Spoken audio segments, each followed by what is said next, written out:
Assalamualaikum warahmatullahi wabarakatuh. Hai semuanya, perkenalkan nama saya Syarifah Claudia Ghazal Sahab dengan NIM 856557501, mata kuliah Filsafat Ilmu Program Studi Pendidikan Guru Sekolah Dasar. Di sini saya akan melaksanakan tugas tutorial 3 Filsafat Ilmu. Selamat menyaksikan.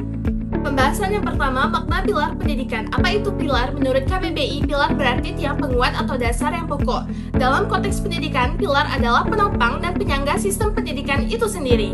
Pilar berbeda dengan asas. Asas adalah fondasi atas dasar pikiran, sedangkan pilar adalah tiang yang menopang bangunan pendidikan di atas fondasi tersebut. Lalu, UNESCO memiliki 4 pilar, yaitu learning to know, yaitu belajar untuk mengetahui dan memahami secara mendalam. Yang kedua, learning to do, belajar untuk berbuat, berkarya, dan menetapkan ilmu. Learning to live together, belajar untuk hidup berdampingan dengan sesama. Learning to be, belajar untuk menjadi diri sendiri yang utuh dan berkarakter.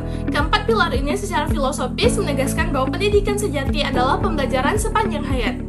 Bagian kedua, prinsip Ki Hajar Dewantara. Ki Hajar Dewantara merumuskan asas pendidikan yang berakar pada nilai-nilai lokal Indonesia.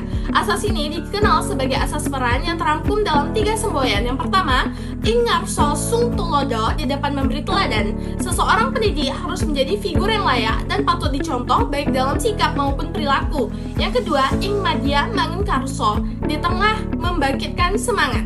Pendidik hadir di antara peserta didik sebagai motivator, memupuk kepercayaan diri dan semangat belajar. Yang ketiga, tuturi handayani, yaitu di belakang memberi dorongan.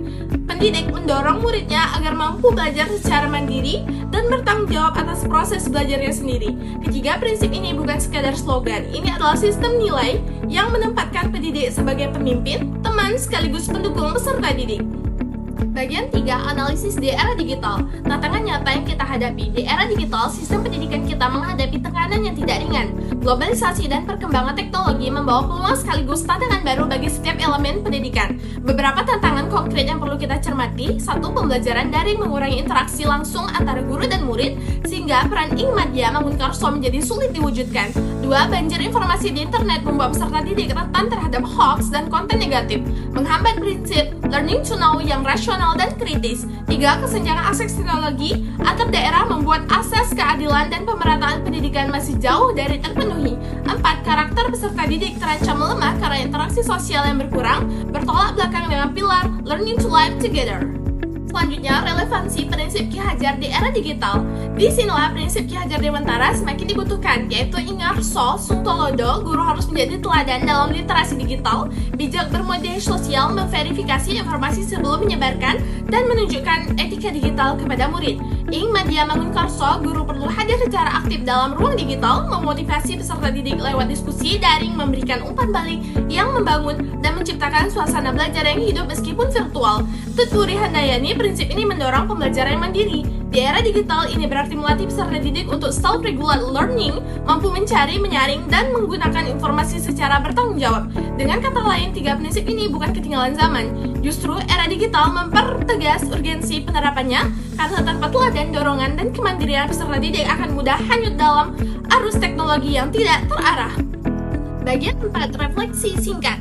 Pilar-pilar pendidikan, baik yang dirumuskan UNESCO maupun Ki Hajar Dewantara, pada dasarnya bicara tentang satu hal yang sama.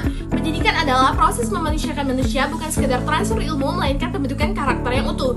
Di era digital, tantangan kita adalah memastikan teknologi menjadi alat, bukan tujuan. Pilar-pilar pendidikan inilah yang menjadi kompas agar kita tidak kehilangan arah di tengah pesatnya perubahan. Sebagaimana ditegaskan dalam modul 6 Filsafat Ilmu, bahwa pendidikan tidak boleh mengabaikan aspek apapun dari potensi seseorang, seperti memori, penalaran, rasa estetika, kapasitas fisik, dan keterampilan komunikasi. Inilah yang harus kita jaga bersama. Sekian presentasi saya mengenai tugas tutorial 3 Filsafat Ilmu. Lebih dan kurangnya saya mohon maaf. Saya akhiri dengan wassalamualaikum warahmatullahi wabarakatuh. Bye-bye.